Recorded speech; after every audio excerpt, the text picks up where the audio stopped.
Hello there. This is me, Al, and I'm sorry I've been away for quite a while. As I explained before, a friend came to visit, and we had a nice visit, and that gave me a perfect opportunity to avoid working on all these difficult problems. But I have been looking at it a little bit today, and last night most of today, I guess, I wasted a lot of time uploading a bunch of music videos here, PJ Harvey, and it shouldn't have taken as long as it did, but it turned out well, you make one mistake, you make another, and I could have done all of it in one go and then chopped it up into pieces. Instead, I chopped up pieces first, and so I had to do 5 or 6 steps for each piece. But that's okay. I got familiar with the steps. Now I've been looking at this code, and actually before I talk about the code, why is that? Oh, it's not working at all.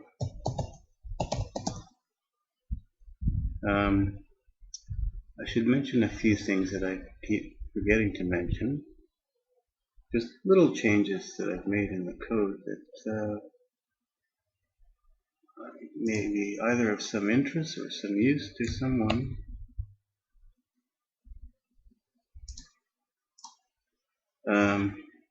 Now let me see, I have 2 lists. Let me see. Now, one of them is this.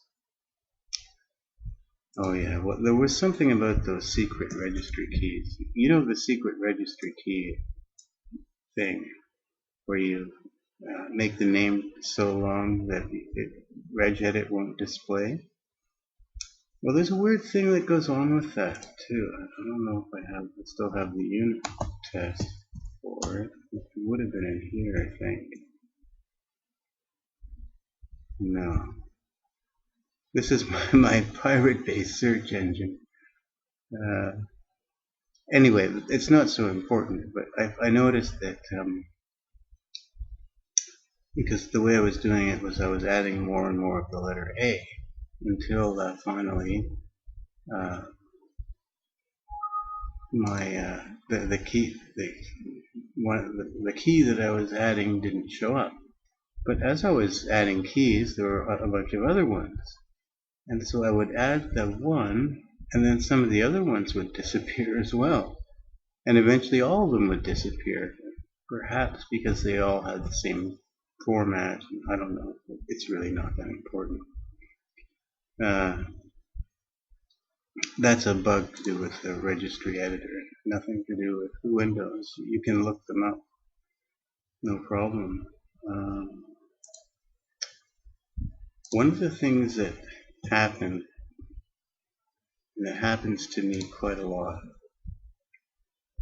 and probably happens to you quite a lot too, is you have, let's say, a function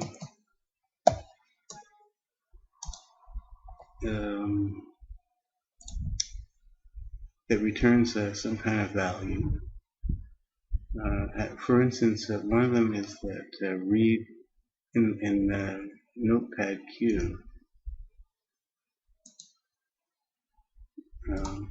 So this is a purely C++ thing. So I don't feel bad about talking about it. In the file manager, let's check the file manager thing. Okay, no, that's bad enough as it is. Here I've got something called read text file, which returns a Boolean value. Okay. Now there's another function called read text file. In Common, I think it's called that. Where is it? read.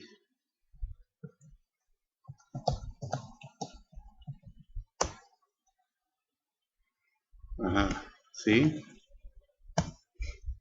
Now this function with exactly the same name doesn't return a Boolean value. It returns an encoding value, right? Now, or invalid. That is, it returns a kind of an error code, you know, as some functions do.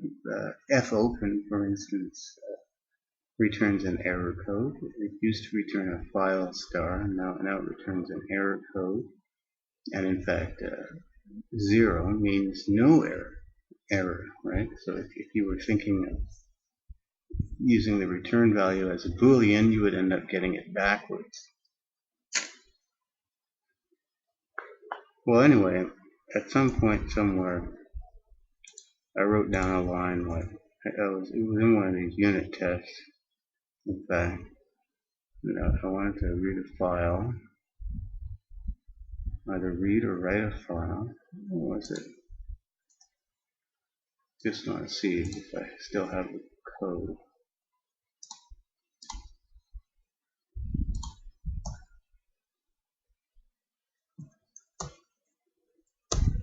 Somehow, I got into a situation where I wanted to read a file.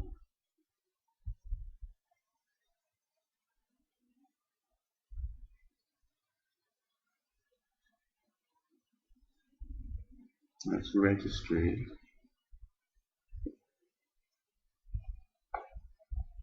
Oh yeah.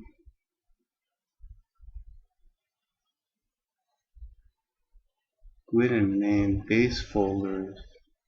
I don't know. It could be anywhere here.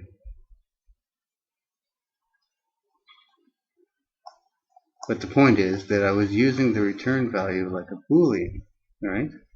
And so I would have something like if read file such and so, read text file, some pointer to file, some string buffer, and nothing else, right? Then print something out, do something, right? Well, now this read text file, as I said, doesn't return a Boolean value. It returns a type of error. Well, it could be an error, one specific error value called invalid encoding.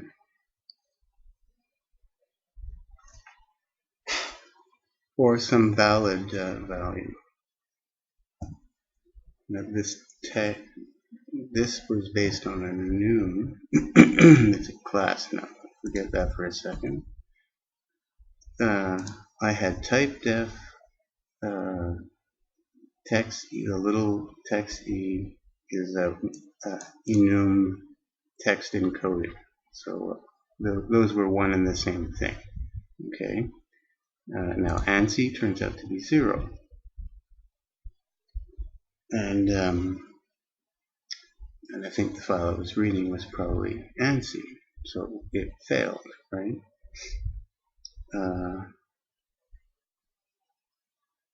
No, it might not have been ANSI, it might have been UTF-8 or something, and then it would succeed. In any case, the compiler doesn't come up with any warning.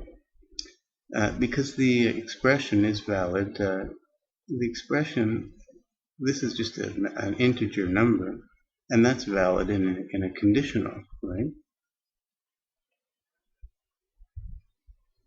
An example of a function that does that, in fact, is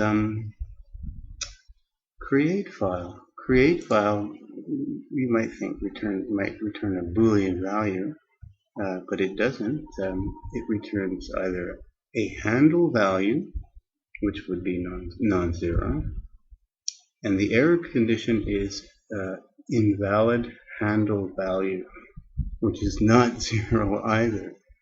right? If you look at the help for create file,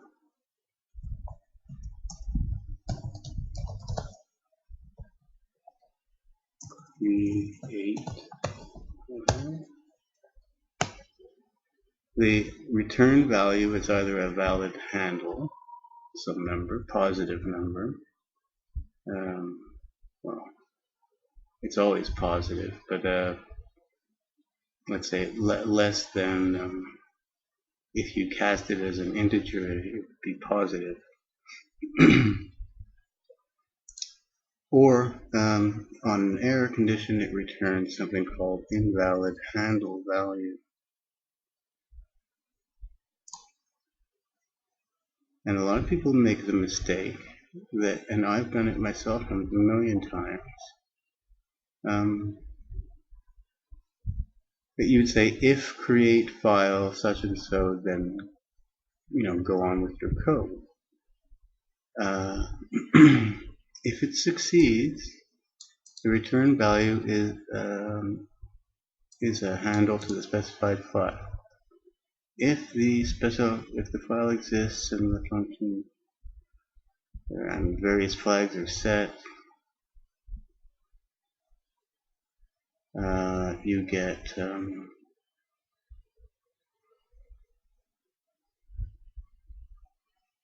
what does it return?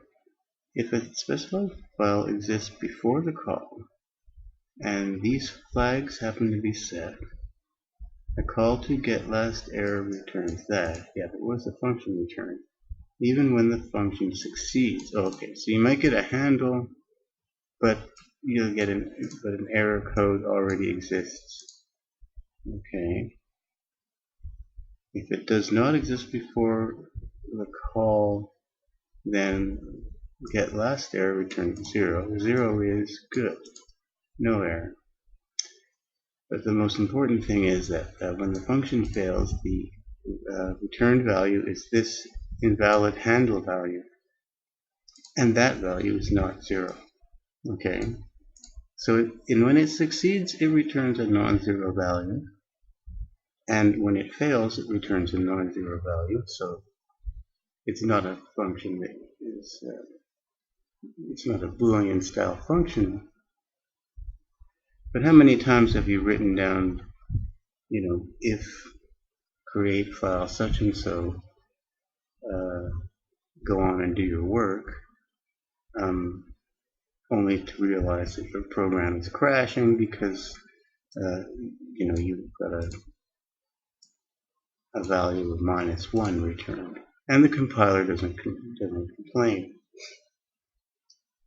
Anyway, that's a long intro into a very simple thing. What I wanted to do is prevent this from happening at all. This actually I can write this way because it is in the common TS common namespace. I want to change it so that I'm simply not allowed to write this.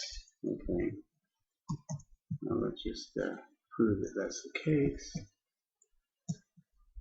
I need a file. It takes a pointer to file.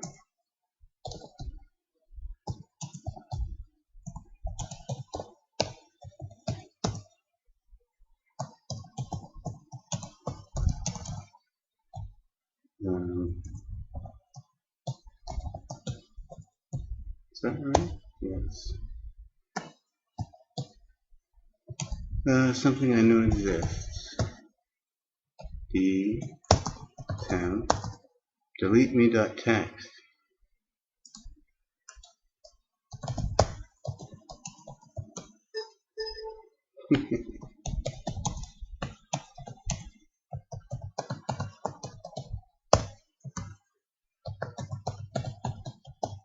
Okay, so that's going to succeed.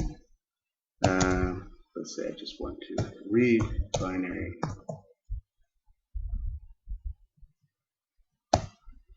And that's it, right?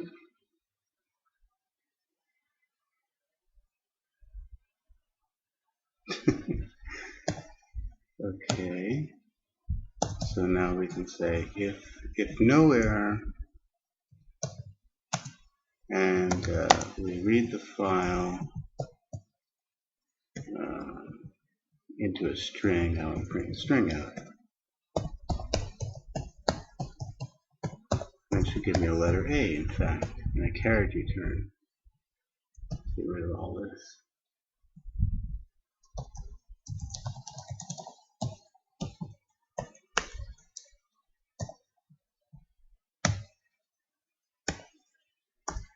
Expendable.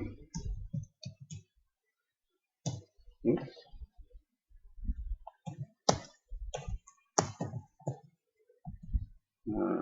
What's this? Expendable.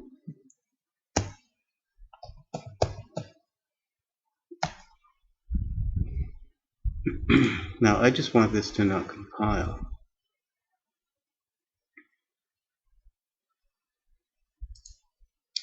Then I won't make that mistake again, right? If it doesn't compile, then I can't make that mistake. It's an easy mistake to make.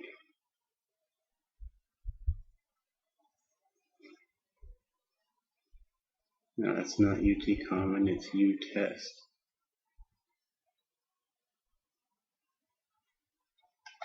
And it won't compile, it'll give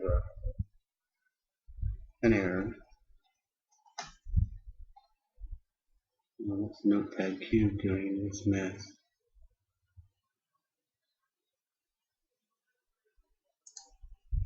Happens to be running. Not the debug version. I made some changes too with Notepad Cube. More improvements. Well, one of the things that I wanted, for instance, was if I cancel and open, I don't want that file to be locked, and I repaired that. That works now. All I did for that, it's quite easy, is just close the file and open it in read-only mode with full sharing. So that way I don't have to change any of the other code.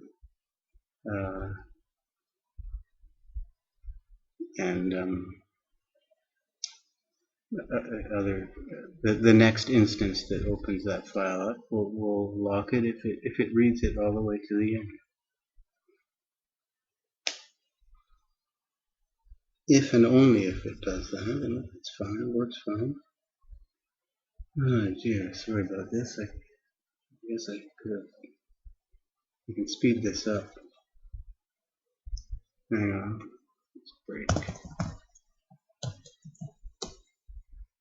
All we need is common and utest.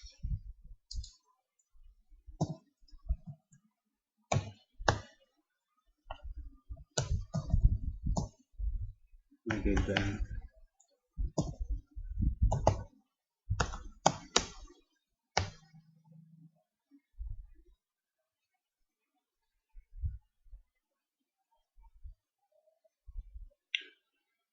You can probably guess what I did.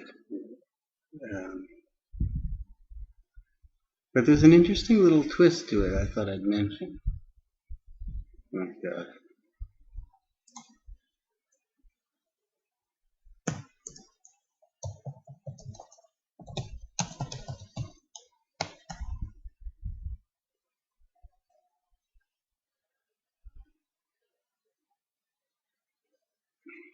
Okay. So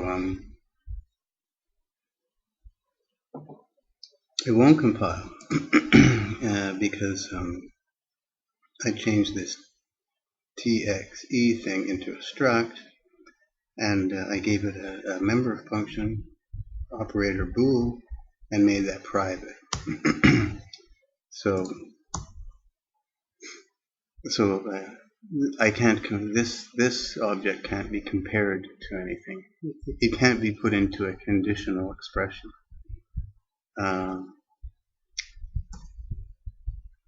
Now, it can be put into a conditional expression, but only in one way. You can compare its value against a text encoding. So for instance, I could say this,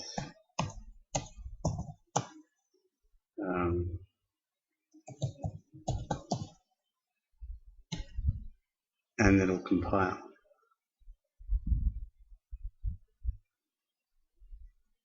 And that's all I want, right? Now that's a pretty simple change, and it's going to save me a lot of headaches in the future.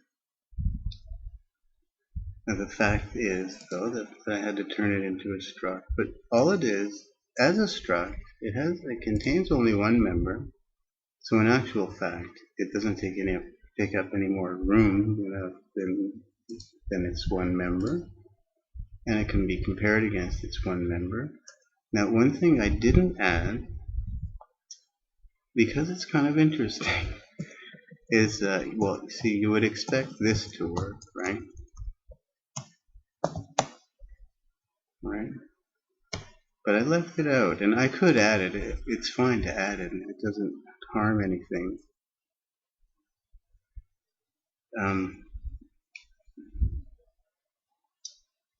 But I left it out for an interesting reason, because I know that, see, I don't have left-hand comparison with text encoding types, and I could add that.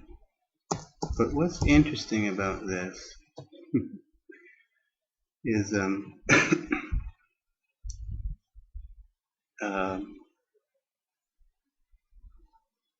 well, you see, this type, this text encoding, can be assigned a value, a text encoding enum value, right? I could have one of these things.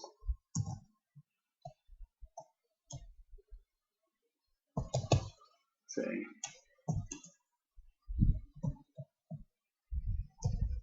I could have something like that.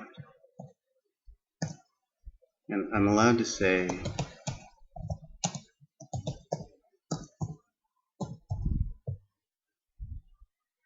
is that it? Underscore. I'm allowed to say that, but I'm not allowed to do it the other way around. And usually it's better to put the common practice is to put the non-L value on the left, right? To avoid those headaches. But I didn't put it there because of well, for one thing,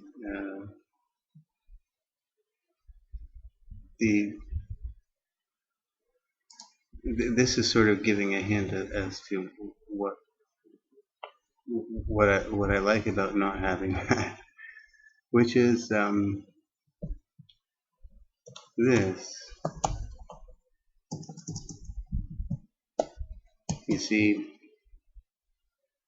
if I write this down, okay,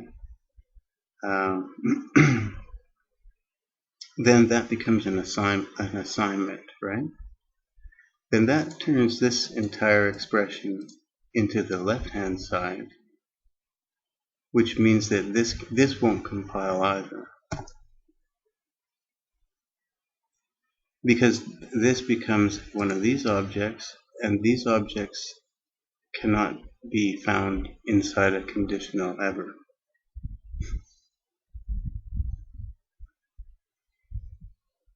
So I think I like to leave it that way because it reminds me of this trick that one way to prevent something occurring in a conditional, or accidental assignment in a conditional, is to make the thing that gets assigned something that cannot be compared, that cannot have a Boolean true or false value. The reason why this won't compile, again, is for the same reason that this won't compile, because these objects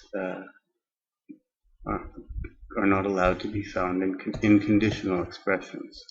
So I can't make an accidental assignment in a conditional, and it's not because of a warning or anything. Like, that there are warnings about accidental assignment. This just simply won't compile. I thought that was kind of cool and interesting, and I can't think of another use for it, but I'm sure something will come up. So I want to leave it that way. Like,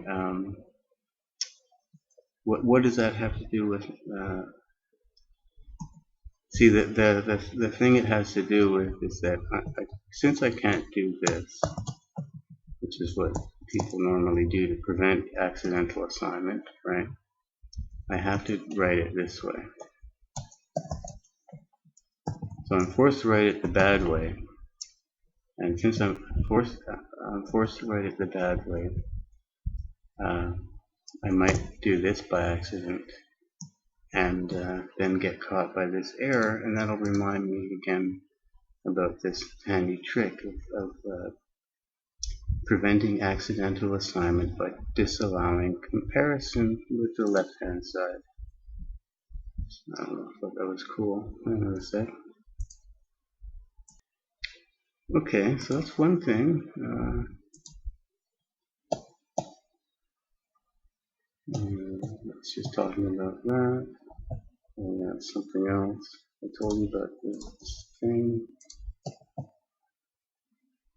Oh yeah, well, this is what things I have to do. Yeah, what that was not this one, right?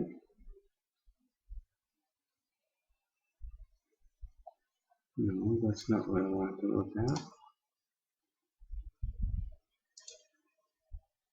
Not notes to this one. That's what we just looked at. Oh, I know. There were a couple of things. Oh yes. In the buffer class, so I guess I won't get much to this program, although it's kind of interesting what it can do. But I will get to it. I have a little buffer class, as you may know, and it's called TF. Oh, it's in here. It's called TS buffer, and I happen to have this function,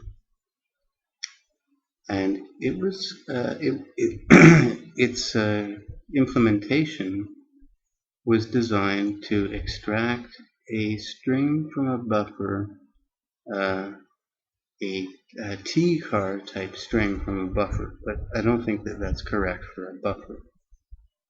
I mean, a buffer is something coming in from the outside world, right? It might be something you read off the internet, web page or something, or it came in some structure.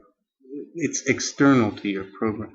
Typically, the reason you have a buffer full of bytes, right, is because it came from outside somewhere, and you want to put it inside of a container. That being the case, extract string should not be dependent on what my choice of compile option is, right? If I choose to compile under Unicode, that doesn't change the fact that these web pages are still in multibyte, right? And so there should be no difference between the behavior of this function under Unicode build or non-Unicode build, and so therefore I altered this function, or I made two alterations. One, I changed the implementation. 3 alterations. I changed the implementation to be more efficient. The default function here expects a multi-byte string, but you can specify a wide character string if you know that that it's supposed to be wide characters, or you could specify a multi-byte if you know it definitely it's multi-byte. However, that is the default. This function, initially I had a thing where I was copying bytes. I was allocating a buffer, copying some bytes into the buffer, and then casting it using the explicit cast, which converts the data into an appropriate format for TS string. I have an explicit TS string cast that takes a null terminated string of, let's say it's Unicode build, but the string is multi-byte, and there's an explicit cast that takes the multi-byte string that has to be null terminated. And vice versa. In the wildcard case, in the case of, multi-byte case, and in the multi-byte case where you've been presented with a wide character string and you want to convert it into your multi-byte TS string, there's an explicit cast for that. And I want to use that cast, but the only way I can use that cast would be to allocate a whole new buffer and add a 0 at the end, right? I need the null terminator to use the cast. But there's no need for me to allocate any extra strings. I've already got the data in this buffer here. This buffer is a buffer of bytes, right? Who knows what the format is? And there's no need for me to make another copy of this buffer just to copy it into a string. So what I did was I just added a second explicit cast for each case that takes a max length. So that saves me, like, imagine if this string is typically an example of where that sort of logic is used is in this notepad, where I read in a file that's 6 megs big, right? Well, I don't use this thing, but that could be an example, right? I have a buffer. I think I could use a map file, let's say, 6 megs big, and I want to turn that into a string. Okay, well, I'm going to have to copy 6 megs worth of data into my string. But it sure would seem crazy to first make a copy of those 6 megs and then copy that again into my string. That's unreasonable. So just by adding this one extra constructor here, I can skip that step, use the data directly, and so these implementations are quite simple. For instance, it doesn't matter what build I'm using. This is going to work. If it so happens that I'm building this non-Unicode build and know that the data is a wide character thing, then this explicit cast will go through the conversion of turning that wide character string into a multi-byte string, and this works. Otherwise, it'll just use a regular constructor, and there's no conversion. Similarly for this, it happens to be a C-style, a multi-byte string, and I'm compiling for Unicode. A conversion will happen. Otherwise, if I'm not compiling for Unicode, no conversion happens, and it all works, and the syntax is identical in either case, even though the behavior is radically different depending on the scenario. Alright, so that's fixed. Yeah, I made some changes with that. That's not so important. That thing I did. That thing I just told you about. Alright, well, that doesn't leave much time left for this thing, but let me just show you quickly what I've got. And it's funny, you know, I looked online to see what other people have. Maybe I'm looking in the wrong spot, but it looks like they haven't figured out anything about this thing. Like all of them think that. Where was I looking? Just today. Because I figured, okay, somebody's got to know something.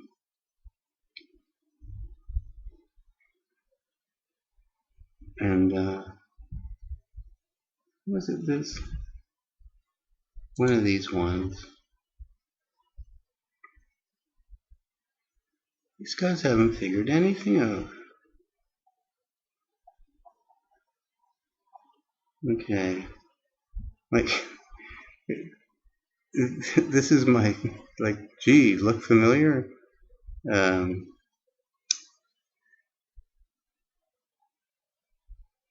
the bottom here. Where is it?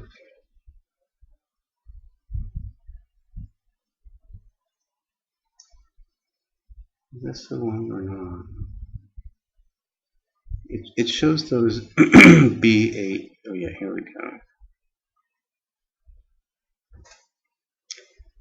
go. Okay. Bytes 4 to 7, I assign index 0 to the first byte of the 72 bytes.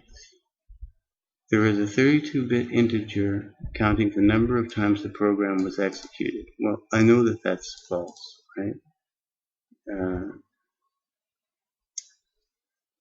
It's not offset by 5. Now he's talking Windows 7 here. It's not like you know, this is Windows 7.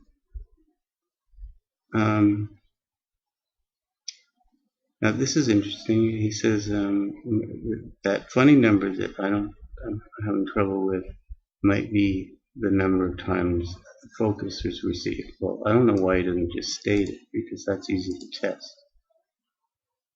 I do not believe the counter has much value. He thinks he's talking about computer forensics. From bytes 12 to 15, another 32-bit value. Now that's that time number. First, he's got the first time wrong, wherever he says it. He thinks it's the last time the program was launched. I know that's not true, and that's easy enough to show. It's the first time. It doesn't change once that number is set. I don't remember seeing it change. Okay, now here's the BF8, right? From here to here, we find a series of things with the same value. As I've never seen changes in, he's never seen any changed. I theorize these are reserved for future usage, right? And then there's a -1 at the end. Well, no, that's not true. The -1 exists at the end at first, but eventually it disappears. Now, I don't know if this guy's actually looked. Let's just have a look here. Now, I won't be able to explain much about how to set this up, but it's pretty much almost in the order that they appear. And by the way, that number finally changed, and I have a new theory about what this number is. I believe this number is weak. This changes every week. I call this first aid. The first time aid was applied by the shell in order to launch the program, that's my guess. And I had been leaving one entry out. And I just put it in here. In use, it's not in use. This here, it turns out that I just used these programs, not this one though. I don't know about that. Very recently, just today, in fact. See, because these numbers are high, they're very low on, very far down on the list. Except for this one, it has a small number. I ran Auto Guardian but not very recently. I don't remember running this.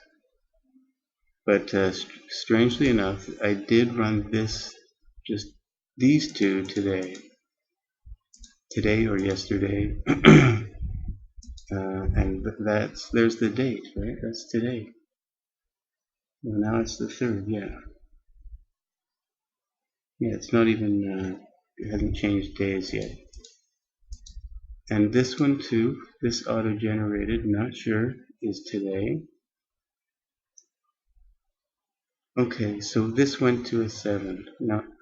Now I can actually go back and compare. See, like, we go down to here, and if it shows the current one we're looking at here.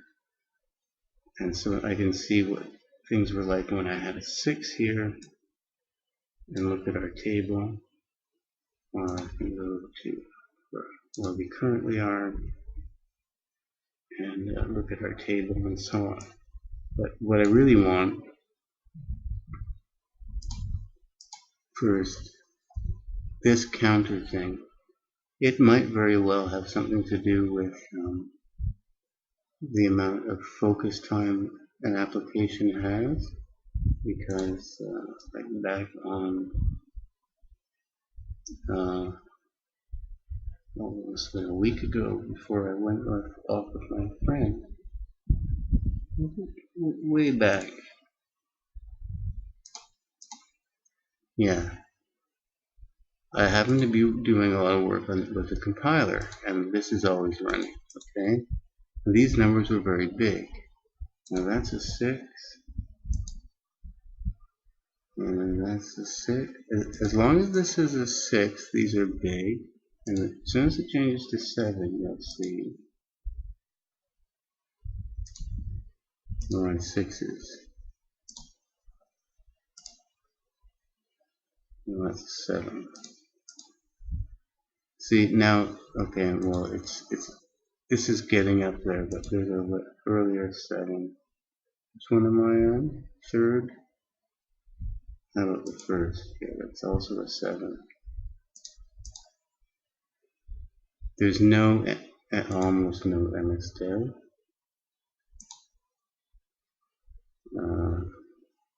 How about this one? Is this a 7? No.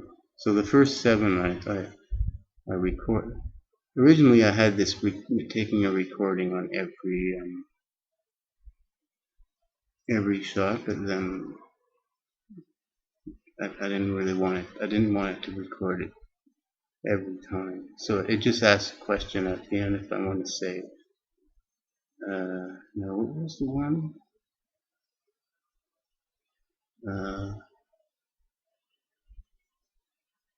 The 4th month,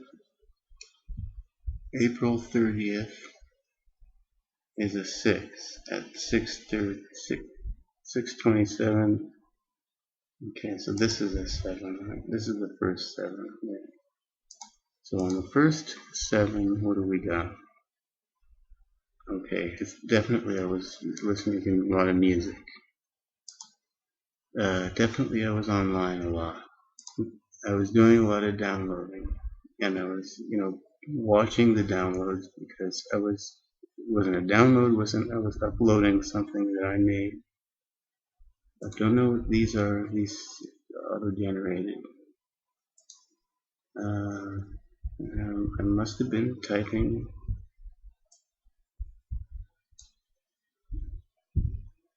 I must have been fiddling around with this for some reason. Oh, well, see, these go together almost, right? So it looks like I was debugging. I was probably debugging this, and that's when I added the feature. to do with the multiple file locking and so on. So this makes perfect sense. This makes a similar amount of sense. I was also doing a little encoding, and all these numbers seem to make sense in terms of the amount of time, except for this. I don't remember using that. Oh no, yeah, media info, of course. Control panel a little bit. Pictures. Get bored and start trying to make a pretty girl. Of course, there will be some of that. Not much. It does a lot of running, but it's in the tray. So if this certainly does look like not an amount of time running, but amount of time in the foreground. No, this should be these two should be almost identical, right? This one just every time I run this one, I run this one. Didn't do much in terms of media encoder, right? There was no video. And I ran this a bit, and everything else is 0. And when this switch occurred, it's strange. If you look at dev end, which is what I've got selected, okay, this goes all the way up to 6, right? These are zeros. All I got out of here was more, well, I think of this as 0. So I'm not sure about that. It could be that maybe there's a limit, and if you go beyond that limit, it won't make a recording. You know, like there's so much, and then like more than a certain amount is considered heavy use. I don't know. I don't know why there's no values for these. We can look at the previous day. And that's the May 1st, the 30th. Find it. It's a problem. I should make it keep the same selection. This only goes up to 5. So it looks essentially the same, right? All that got added was this B turned into a 3. Nothing got put in this table or this array. This one here, strangely enough, is all zeros. And what is that? I don't know. WUAPP. First seen run on the 28th of March.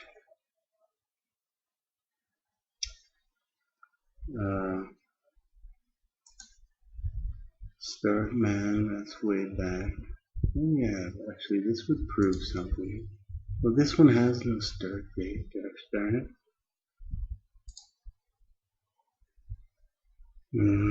What's something that I've run recently?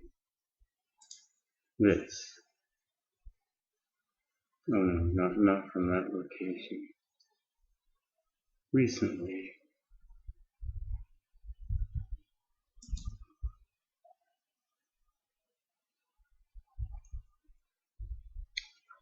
Uh, 28. This is month 3. Month 3. 4.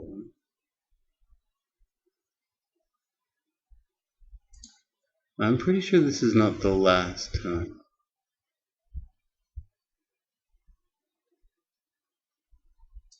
That was a long time ago. This I tried recently. It makes well, maybe I'm wrong. I don't know. But that's something that you can prove very, very easily. Video downloader. Okay. Could be. It's probably. I don't have the sorting correct for this.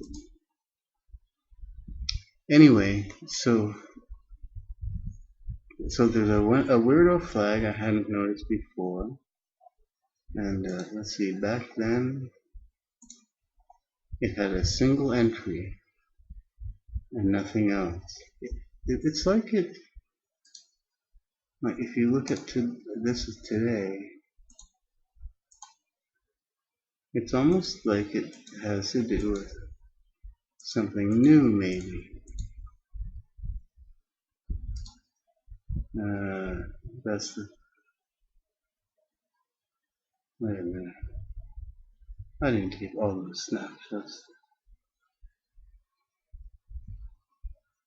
8 a.m. How do I read this? Well, they're all the same. Oops. Alright, well, disregarding those, maybe I made a mistake. That's today? No. 5/3, that's today, yeah. May 3rd at 8 a.m. Well, I could have run it early in the morning. And then, when I was... Oh, okay. See, that's the problem. What I do is the entry gets added. These entries get added, and then it looks like when I exit the program, see, would you like to save this? Well, actually, it's already been saved. And if I say no, it deletes it. But when I'm running under the debugger, I tend not to use the menu, right? So they end up in the registry. I can delete them. I got too many there. But I'll sort all those little things out. What I need to have is a comparison thing, and what I want to see in those little boxes is just like you would see at the stock exchange or something on the board. Come on, regedit. Like a +3 or -6 or whatever indicates how much the value has changed since the last tick.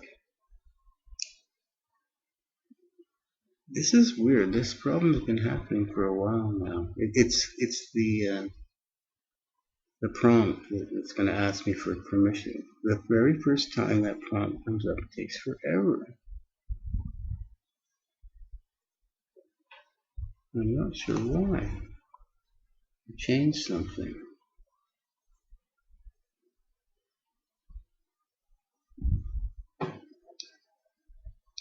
Come on, regedit.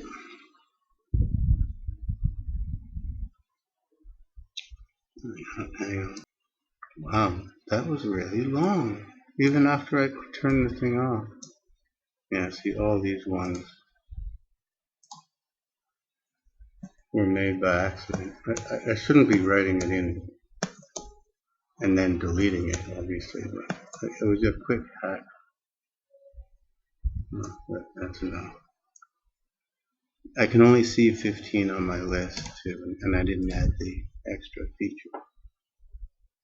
The one that Notepad has. No, I fixed the button. I fixed the button and I got rid of the little dots. It's actually quite good now.